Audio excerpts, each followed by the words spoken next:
यानंतरच्या बातमीसाठी आपण थेट जाणार आहोत नाशिकमध्ये सीएनजीच्या दरात तिथे 1.5 रुपयांनी वाढ करण्यात आली आहे। ही नवीन दरवाढ मध्यरात्रीपासून लागू झाली आहे। आता नाशिकमध्ये सीएनजीचा दर हा 96 रुपये 50 पैशांवर पोहोचलाय। आखाती युद्धाच्या पार्श्वभूमीवर आधीच पेट्रोल आणि डिझेलचे दर वाढलेले असताना आता सीएनजी देखील महागल्यानं वाहनधारकांचं बजेट कोलमडलंय।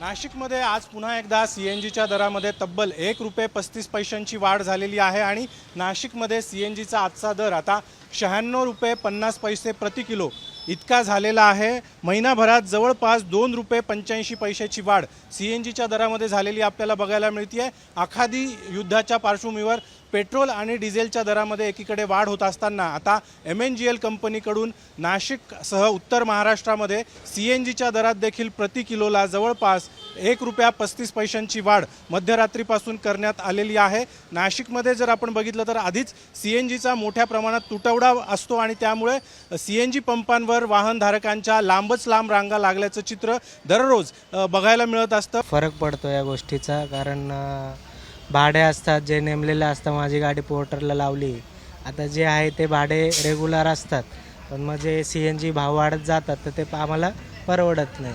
कॅमेरामन प्रवीण काळबांडेसह अभिजित सोनवणे, साम टीव्ही, नाशिक।